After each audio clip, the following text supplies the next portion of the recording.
Okay, we're going to go over number 5C on your lecture problem sheet. This is a basic redox reaction. It's basic because you've got OH in your reaction as opposed to H+. So the first thing you do, of course, is make sure all your non-O's and H's are balanced. And we have one Al on the left side, one on the right side. We have one N on the left side and one on the right side. So we're balanced as far as our non-O's and H's go. The next step is to assign your oxidation numbers. So O, -2, H is +1. In this case, aluminum is by itself, it's 0. Water is -2 for O and +1 for H. Over here, O is -2. We have 6 of them, so 6. We have 3 of them. So 2 times 3 is 6. We have a -1 charge overall. So this is going to be +5. Over here, -2 for O. We have 2 of them, so that's 4 negatives overall. We have a negative charge on the ions, so aluminum's got to be +3. And over here, hydrogen is +1. We have 3 of them, so your nitrogen is going to be -3.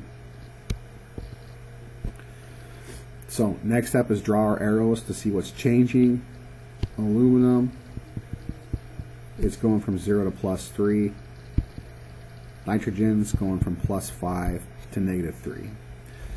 This involves 3 electrons that are lost, and this involves 8 electrons that are gained.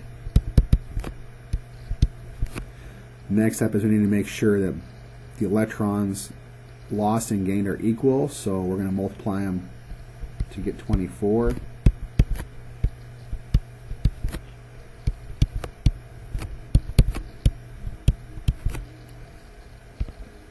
Okay, and our next step is to rewrite our reaction with our new coefficients. Remember, these numbers right here become your coefficients for the species involved in the process. So OH minus plus 8 Al plus H2O plus 3 NO3 minus goes to 8 AlO2 minus plus 3 NH3. The next step, which is unlike doing acidic problems, is you need to use OH to balance your charges. So you want to balance your charge first with basic reactions. So over here we have 8 negative charges. So you have -8 over here. Over here we have 3 negative charges. So we have -3 over here.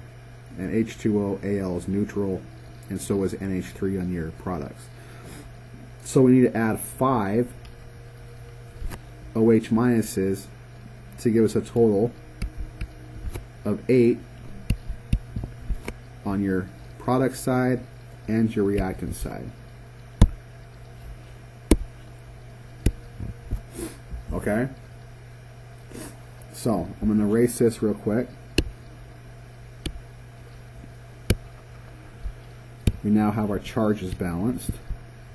The next step, very much like your acidic conditions, is now you want to balance your O's with H2O. So let's count them up. We have 8 times 2, we have 16 O's over here. We have 3 times 9, we have 9 O's right there. Remember, I don't count the water because we're going to use that for balancing. So we have 9 O's from NO3, and we have 5 O's from OH. So we have 14 O's total We're looking for 16 from the other side, so we're going to add 2 waters. And that will give us 16 O's on both sides.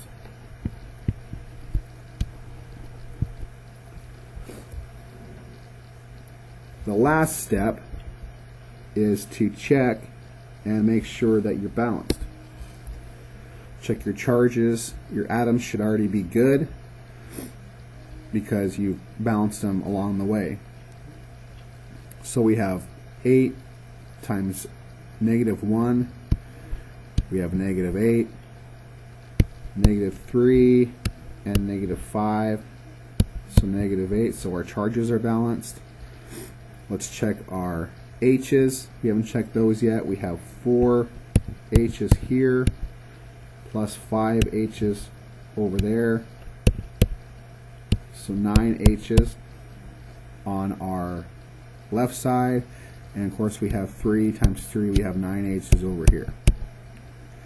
Our O's are balanced because we did the waters, and our non-O's and H's are already balanced because we did the very first step.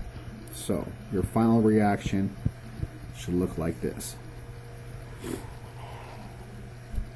So the main difference between acidic and basic is it's the same concept, except for basic you're going to use OH to balance your charge once you get your electrons and your coefficients rewritten. Okay?